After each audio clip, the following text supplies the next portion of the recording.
Talk about Newham and its connections to transport is quite a task because there are so many. And in fact, Newham is a borough that was built on its transport links right from the early 19th century, over 200 years ago, when what was then West Ham and East Ham began to grow from small villages to really suburbs of London.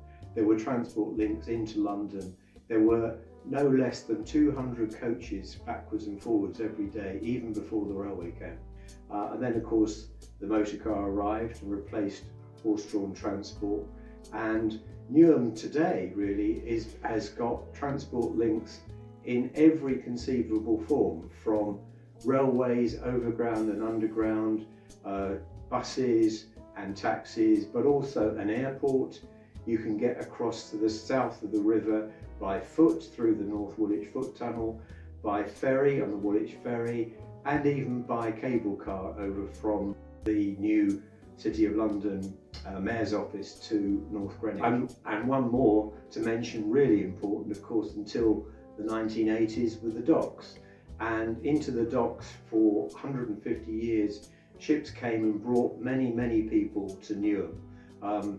And people who were migrating, sailors who stayed and then went home again, but many people who came and they stayed in Newham. So really we can say that Newham, as it is today, really is built on its transport system.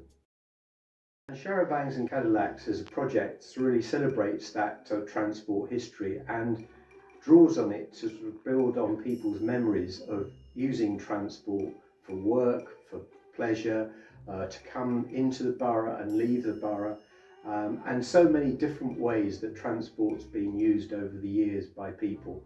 Transport sort of plays a key role in the social history of the borough, and of course that history is really important because it's people's memories that make up the history of Newham and of West Ham and East Ham before then. Those memories need to be recorded and captured and celebrated, because so much of this history which we think of today, but things will never change, of course, they change very dramatically over time. And people remember that just after the war, the stations would be packed on a summer bank holiday. People would be queuing down the road to buy tickets, getting the train to Southend, for example. And in fact, they used to have to close the stations often. Seaside towns during the 1960s on bank holidays became the venues for confrontations between the mods and the rockers. Well remembered in places like Brighton and Southend today. And many of them came from East London in huge groups along the very poor roads in those days, no motorways really in the 1960s, and met up for a good set to on the Brighton seafront. Over the years, of course, transport and the means of transport have changed, not quite out of all recognition, but certainly changed very profoundly. Of course, 100 years ago, transport was still mainly horse-drawn.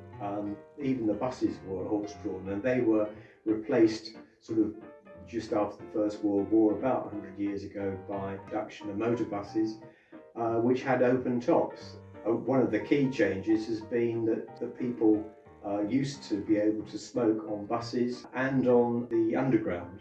And then after the King's Cross fire in the 1980s, they banned smoking altogether, and of course gradually that has shifted to not only to the underground but also to overground as well. So there have been many changes like that over the years in the way that people travel and can use transport. Transport plays a sort of key role in people's leisure history as well.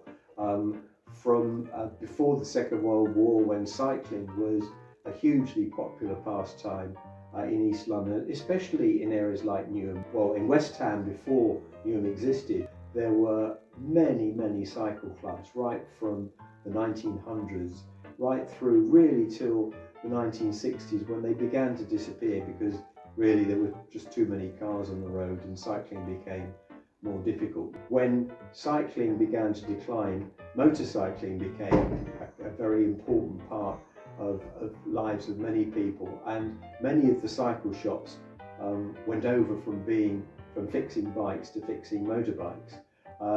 And in the 1960s, of course, there were motorcyclists, and there were also, when the moped was introduced, that Italian innovation, which is a sort of cross between traditional bike and a motorbike. They became a fashion icon in the 1960s for a group that was then called the Mods, who dressed very stylishly, who had long hair, who wore long jackets called parkas, who went to Brighton for the day in mass groups on their mopeds, and met up with the rockers, the guys on the motorbikes, with the leathers and the slick back hair.